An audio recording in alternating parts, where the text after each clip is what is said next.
Lalu siapa yang akan diberikan sanksi atas terpidana korporasi? Apakah institusi partai politik juga masuk dalam korporasi? Kita bahas dengan mantan hakim Asep Iwan Iriawan. Nanti juga kita sedang menghubungi pimpinan KPK Saud Situmorang. Dan sudah terhubung ternyata Pak Saud. Selamat sore dengan Riko. Halo, selamat sore. Pak Saud, Ya. dengar suara saya jelas? Halo. Benar. Baik, Pak Saud, tersangka korporasi ini kita tidak familiar, banyak yang tidak familiar. Apa yang akhirnya membuat KPK menetapkan PT DGI sebagai tersangka korporasi? Bukankah ada juga tersangka sebelumnya? Ya, yang utama adalah bahwa ada yang mau kita bangun dari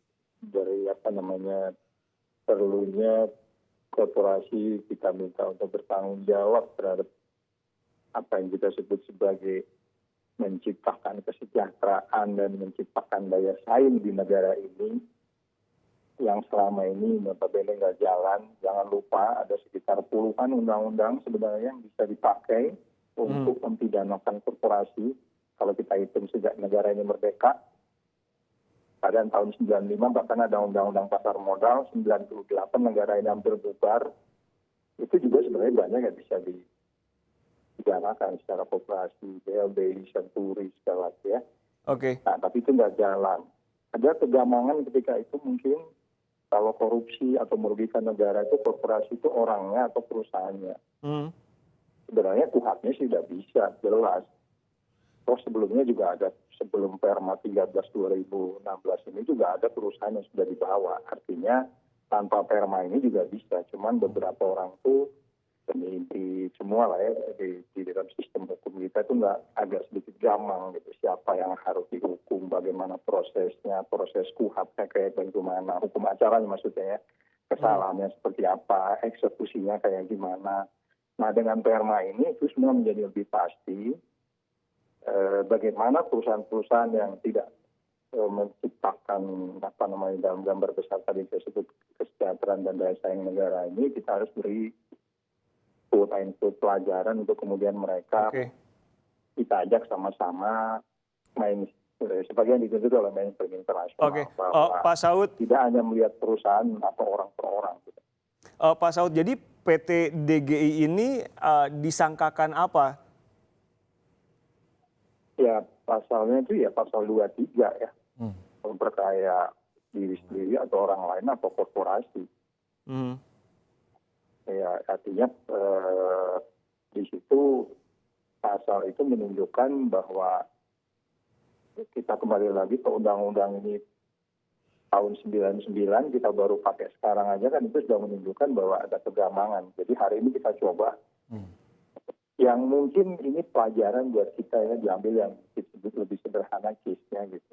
Karena jangan lupa ketika kita mempidanakan korporasi, di belakang itu banyak, ada tenaga kerja, ada modal, ada investor dan lain-lain. Gitu. Dan oleh sebab itu Perma ini menegaskan bentuk-bentuk hukumannya kayak gimana gitu. Oke.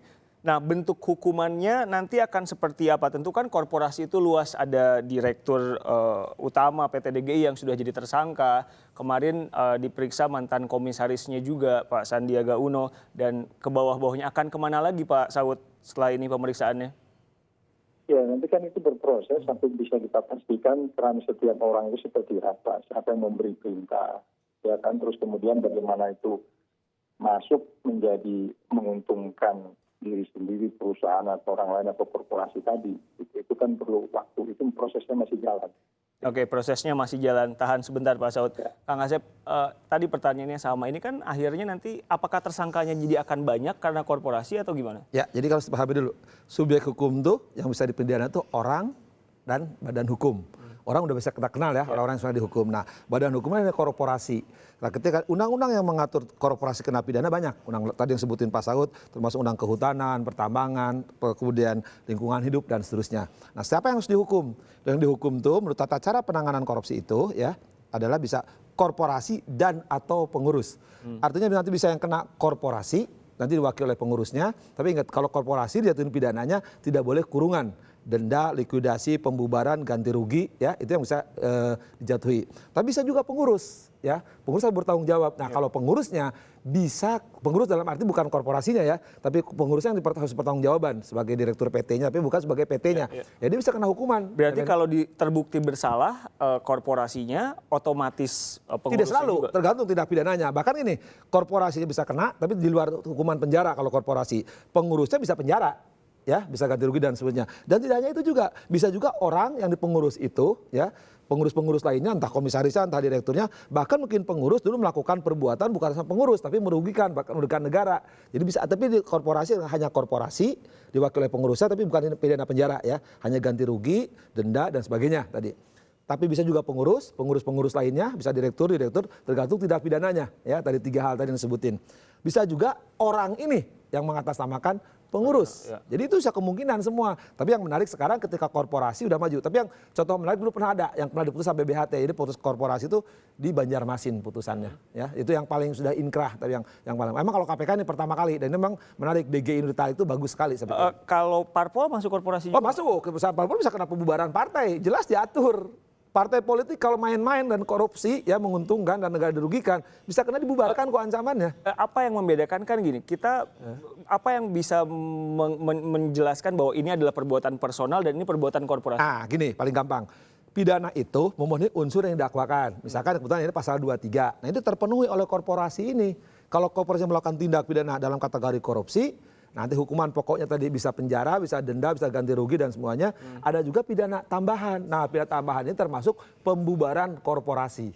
Nah kalau partai politik ternyata nyata-nyata merugikan ke negara, bisa dibubarkan. Itu undang-undangnya. Kan sekarang banyak nih.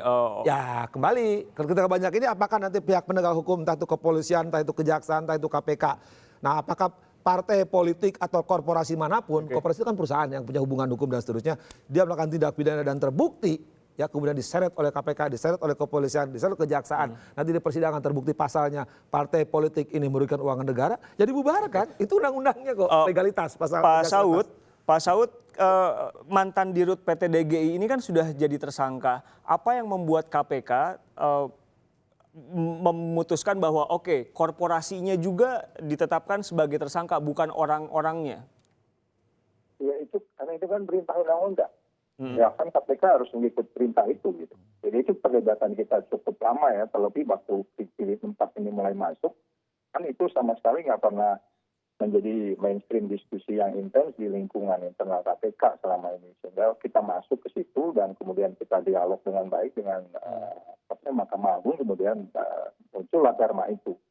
Jadi artinya kalau ditanya apa yang membuat, ya itu perintah undang-undang bahwa hal yang memperkaya korporasi itu ya harus juga diadili gitu. Kalau enggak nanti nggak adil. Dia hukum kan keadilan. Itu aja bahasa. Kenapa saya tanya gitu, tentu buat orang awam akan bingung apakah pribadi yang memperkaya diri kemudian efeknya ke perusahaan atau korporasi atau sebaliknya. Pak Saud, jadi terakhir akan kemana lagi kasus ini dalam waktu dekat? Akan diperiksa siapa lagi yang berhubungan dengan PT DGI?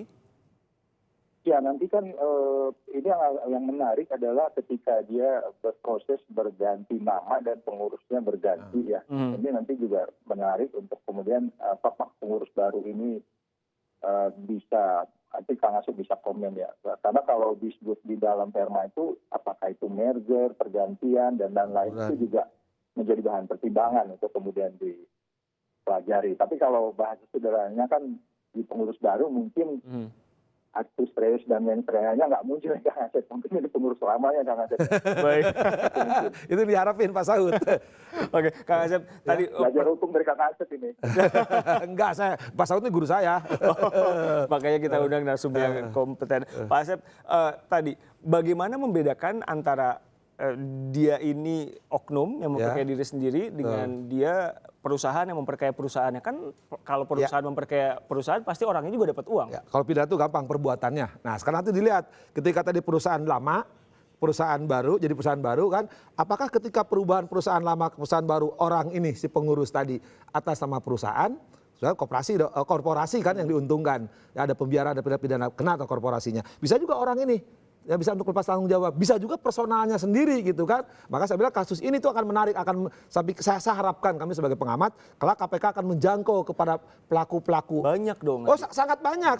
Kasus perusahaan ini kan tidak hanya baru di kasusnya Udayana, di sebelumnya kan di kasus Hambalang itu kan terlalu menarik. Nah sekarang ketika perubahan perusahaan juga kan memang di tata cara penanganan perkara korporasi itu 37 pasal, ya. Bagaimana peleburan, pembubaran, merger, itu diatur semua. Jadi ketika misalkan perusahaan asalnya A menjadi perusahaan B, jangan-jangan jadi B itu untuk menghilangkan tanggung jawab pidana. Nah, saya kira penyidik KPK pinter lah kalau sini karena jadi, mereka tahu. Nanti ujungnya adalah perusahaannya kalau salah disuruh bayar, orangnya ganti rugi sebenarnya di penjara gitu ya. Orangnya bisa kalau terbukti kalau perusahaannya kena tadi kan dia harus bayar denda, ganti rugi, bisa disita, bisa dibubarkan, ya dilikuidasi, tapi orangnya bisa dipenjara, bisa uang pengganti, bisa uang denda. Nah, jangan sampai lepas. Atau juga nanti orang yang tadi ganti baju, ya dia kan tidak mengalih pengurus korporasinya kena, pengurusnya kena, oknum orang yang ganti baju juga harus kena.